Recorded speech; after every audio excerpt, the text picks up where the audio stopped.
They say war changes a person. But for Sergeant Chloe Vance, it only magnified the truth of who she already was, a medic. A promise keeper. A guardian of life, even in the heart of death. Every day in the combat zone was a balance sheet of blood and bandages, of trauma and tenacity. Chloe carried a weight heavier than her pack, the weight of every mother's prayer she had heard back home. Her mission wasn't to kill, it was to mend. The platoon knew the sound of enemy fire like they knew their own heartbeat. But one day, the sound that mattered was the one they never expected, a small, metallic clink on the pavement, followed by the terrifying, frantic hiss of a live fuse. In that instant, time did not slow down. It simply froze, waiting for the inevitable. 6 lives stood still, waiting for the thunder. Chloe didn't calculate. She didn't hesitate. She threw herself over the grenade, curling her body into the tightest, most impossible shield. It was the purest act of love a soldier can give another. The sound of the blast was muffled, dull, a profound, sickening thump. And then, silence. The official report was swift, killed in action. Sergeant Chloe Vance was a hero. The casualty report was processed, the flag was folded, and the military bugle played taps. Back home in Fort Worth, the silence in the Vance house was the heaviest thing. 2 weeks of grief felt like 2 centuries. 2 weeks of knowing the empty chair at the dinner table was permanent. Her father, David, would sit for hours, just staring at that chair. Her mother, Martha, kept cleaning, polishing the same coffee mugs, trying to scrub away the despair. The eulogies were beautiful. The medals were magnificent. But every word of praise, every flash of polished brass, only emphasized the devastating, fundamental truth: she was gone. David kept saying he felt empty, not sad. He couldn't reconcile the hero with the hole in his life. He found solace only in a small, cheap gift she'd sent years ago, a tiny, silver hummingbird charm she'd attached to her medical bag. He held it, rubbing the smooth metal, the only tangible piece of the daughter he had lost. 6 men lived because one woman chose to die. An impossible, final sacrifice. But the military sometimes deals in uncomfortable math. And in the highly classified world, the end of a life is rarely the end of a file. The Office of Special Investigations arrived not with condolences, but with a warrant for silence. They brought a tablet, a heavy air of secrecy, and a heavily pixelated, black and white satellite image. Blurred. Indistinct. And impossible. The photo was taken 12 hours after the blast, hundreds of yards from the scorched earth of the marketplace. It showed the crude outline of a human form being dragged away. David and Martha saw only shadows and rocks, but the investigator, Mr. Thorne, zoomed in. He focused on a single, faint detail on a strap near the figure's shoulder. The artificial intelligence had identified a unique signature. The glint of a custom metal charm. The silver hummingbird. Her grandmother's gift. Her father's solace. It was undeniable. She hadn't died. The blast had not destroyed her, her body had absorbed the force, saving herself, even as she saved her men. She was badly injured, but she was alive. And she had been taken. Her death was a lie. Her hope was classified. The news shattered the family's grief, replacing it with a terror more profound than loss. Chloe was alive, but she was in the hands of the Grey Hand, an enemy faction known for valuing American medics. General Petrov, a man whose career was built on cold calculation, issued the directive: Chloe Vance must remain officially KIA. If the world knew a national hero was a captive, the political fallout was catastrophic. The Lazarus Protocol was activated, a small, unsanctioned recovery team. Off the books. No support. No record. Lieutenant Miller, the man whose life she bought, was charged with leading the ghosts.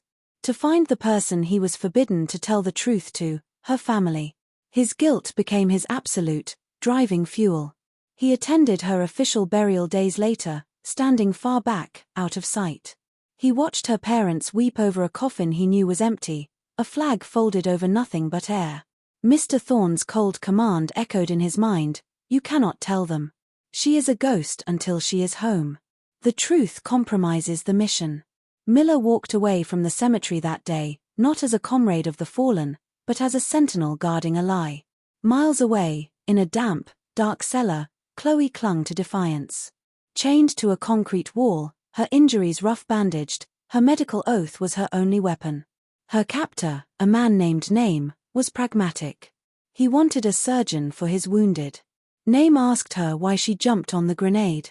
Why the ultimate sacrifice for strangers? Chloe looked at him, her eyes fierce despite her pain. Because they had families, she said. Name laughed, a harsh, dry sound. And you do not. Your survival is not a miracle, document. It is a debt. You will serve us. Chloe knew the game. They had saved her so she could save them.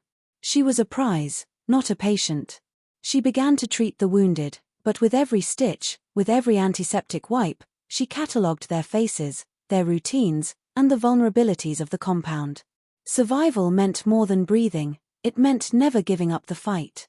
It meant becoming a weapon again, even in chains. Back at a secret airbase, Lieutenant Miller and his small, elite team prepped their gear. They pored over the satellite photos and the few fleeting pieces of intelligence about the compound. Every decision was a gamble. Every misstep meant not just their lives, but Chloe's final, irreversible death. Miller checked his rifle, his mind replaying the day of the blast. He pulled out a small, metal object, a second, identical silver hummingbird charm. He'd bought it years ago, thinking of her, but never found the right time to give it. Now, it was a talisman.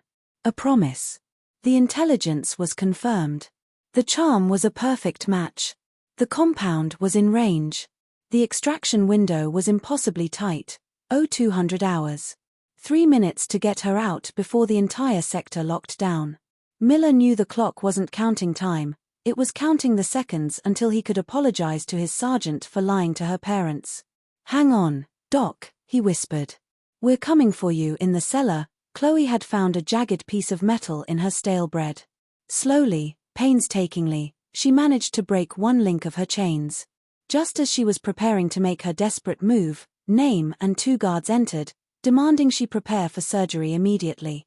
Then, an incredible, disorienting sound, a sharp whoosh and a sudden, brilliant flash of red light from the window above. It was the signal. The flare. Distant gunfire erupted, followed by the terrifying, rapid descent of Miller's team. The cellar became a place of chaos and noise. Name was distracted. Chloe moved.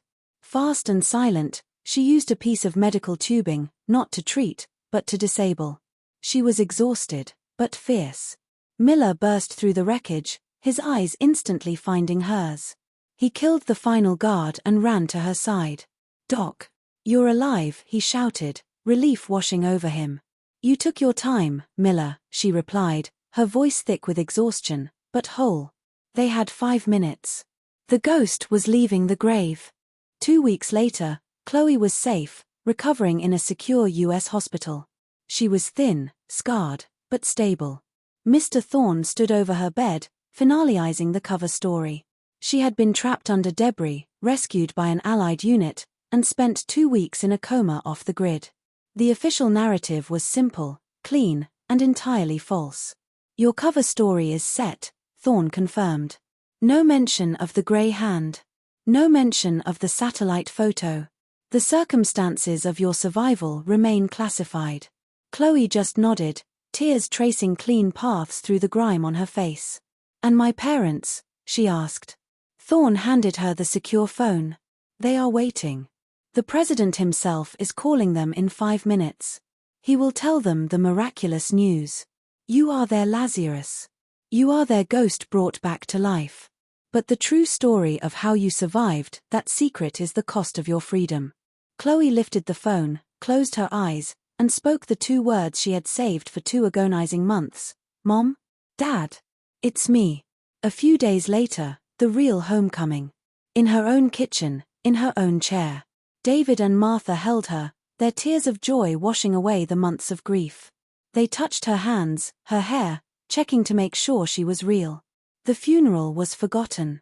The pain was replaced by awe. Her mother touched an old, familiar scar on Chloe's arm. "The president said it was a miracle, honey. A genuine miracle." Chloe looked at her mother, then across the room to Lieutenant Miller, who stood discreetly by the door. Miller met her gaze, a solemn promise in his eyes. He was the only person there who knew the truth. The only person who knew the Lazarus Protocol was simply an extension of her initial act of sacrifice. Chloe Vance, the woman who jumped on a grenade and lived, smiled weakly. "No, Mom," she said. "It wasn't a miracle." She held her father tighter, the weight of the secret settling on her shoulders. "It was a soldier who refused to leave me behind. The truth was classified. But the love, and the lie that kept it safe, was absolute."